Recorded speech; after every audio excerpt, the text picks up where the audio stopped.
Hello, it's Claire from Ginger's here. This is my house. We're on day 16 of lockdown. I hope you're all well. We're going to make some ice cream together. Now, lots of you say to me, Claire, I've got your book. And I say, great, what have you made? And you go, nothing. Well, we're going to change that today.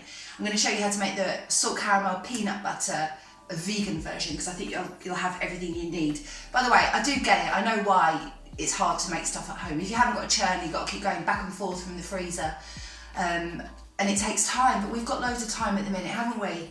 And the other thing is, it's so pretty that people just want to look at the pictures, and I get that too. So, I'm going to show you what we need for salt caramel peanut butter. Peanut butter, sugar, bit of corn flour, good old fashioned table salt, water, and a couple of these. First things first, we make a caramel. So you've got your 200 grams of sugar and 500 mils of water, just a little splash of the water to make a sugary sludge. So if you want to just have a little look in here, that's just sugar and water. Now give it a good stir, but then leave it alone on the highest heat until it goes golden brown. And not until it starts to go brown do you want to move it, okay? So let's wait for that. This is the caramel. This is what it will look like when it starts to caramelise. So it starts to go in one corner, and then you can flick it around to even it out, like so. But we're nearly there. Here's our caramel. When it starts to look like this, this is good and ready now, so you can add the rest of your water. So I've got the rest of our 500 mils of water there. I've turned the heat down a little bit. Add this really, really slowly though, because it will spit up, right? And we don't want any trips to A&E at the minute, all right? So be dead careful.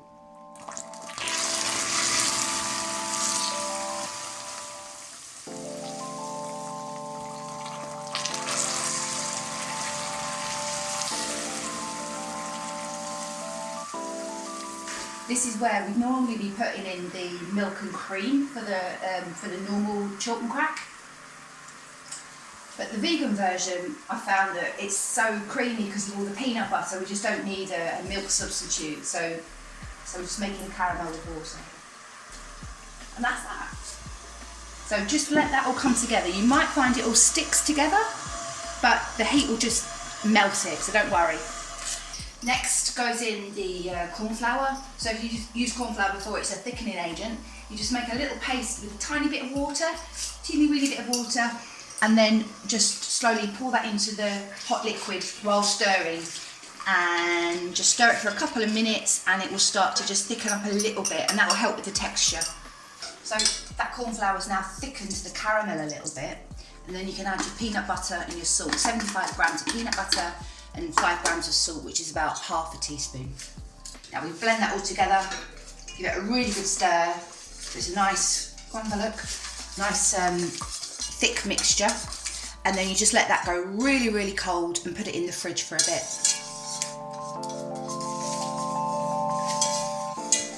While we're waiting for this to cool down, I'll show you the girls.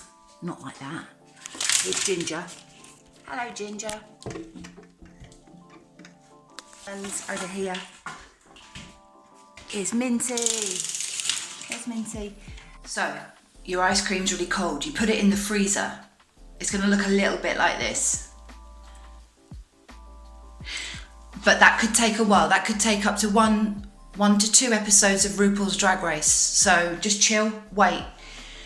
When it starts to go hard around the edge, that's when you know you can go in with a fork, or if you've got a stick blender, even better. So we're going to mash it up, mash it up, mash it up, mash it up. Break up all those ice crystals. What you're doing is you're just replicating what an ice cream churner does, but you're doing it yourself by hand. So you're breaking up all the ice crystals, making it move while it freezes. Now pop it back in the freezer and watch an episode of Better Call Saul, and we'll come back to it in an hour. So this is after a couple of hours now. It's all starting to get frozen around the edges. So what we do is, again, just go around the edge, mash it up really, really well.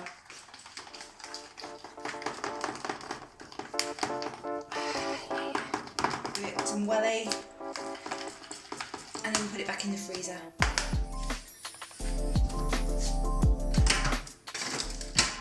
And go and enjoy the garden. So you've probably been in and out of the freezer now about 4 or 5 times. And you might want to leave it overnight because then it'll be really firm and you can scoop it, but you can eat it soft too. So it might look something like that now. So yeah, there you go.